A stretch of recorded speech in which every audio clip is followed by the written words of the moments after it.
Pemirsa, terima kasih Pian masih bersama kami. Berita selanjutnya menghabarkan, permainan rakyat di masa lalu sangatlah bermanfaat untuk diperkenalkan kembali pada warga Banjarmasin. Apalagi wayah ini kekanakan kada lapas lawan gadget. Akhirnya mulai terlupakan dengan permainan anak di jalan dulu atau permainan rakyat. Padahal dalam permainan tradisional ini terdapat nilai sosial, edukasi, wan karakter.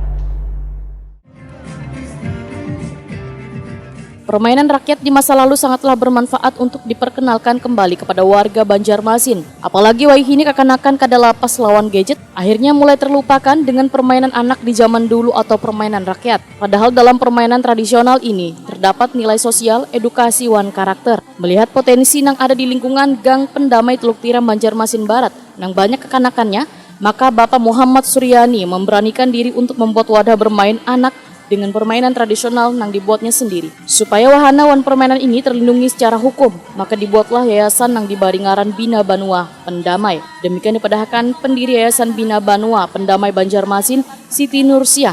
Wetakoni Prima TV usai gelaran Pesona Ragam Budaya Banjar 2021 yang mengangkat tema Kuciak Ahui Diang Utuh di halaman panggung Bahtiar Sanderta Taman Budaya Kalimantan Selatan di Jalan Hasan Basri, Kaitangi, Banjarmasin Utara, jelang Kamarian Sabtu 22 Mei 2021.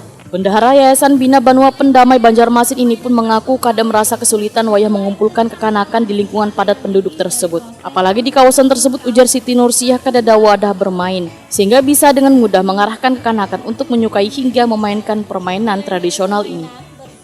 Kami sudah membumikan permainan tradisional sudah sampai ke kampus malah, dari tingkatnya usia dini, SD, SMP, SMA, bahkan kita sampai ke kampus, masuk kampus, dan ternyata mereka asik bermain gitu.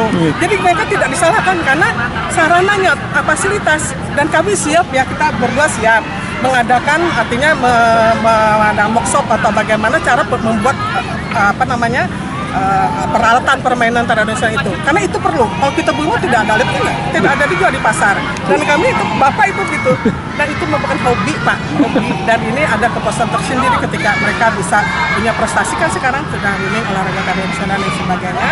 Dan kami rasakan rasa tingkat sosial yang tinggi sekali dengan mereka, rasa kebersamaan seperti itu.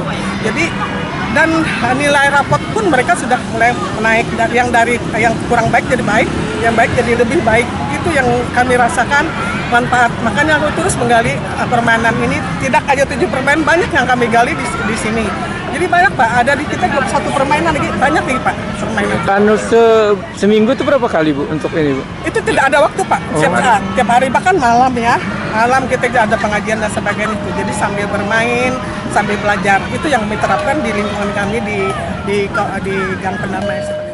Ketua Yayasan Bina Banua Pendamai Banjarmasin Muhammad Suryani berharap warga turut serta mengembangkan permainan tradisional ini karena manfaat yang dirasakan bila memainkan permainan ini sangatlah luar biasa. Pendiri Yayasan Bina Banua Pendamai Banjarmasin ini pun menegaskan permainan ini harus tetap dipertahankan dan dipelihara agar kada hanya dikenal tapi tetap dipermainkan hingga kapanpun. Pesan untuk masyarakat Kota Banjarmasin, mudah-mudahan permainan tradisional ini berkembang karena kalau tidak kita siapa lagi. Sementara itu permainan tradisional yang dimainkan Yayasan Bina Banua Pendamai Banjarmasin ini sangatlah menarik lantaran dimainkan oleh sekelompok kekanakan wan remaja. Bahkan Kepala UPTD Taman Budaya Kalimantan Selatan, Suharyanti beserta staf pun turut pula memainkan permainan ini.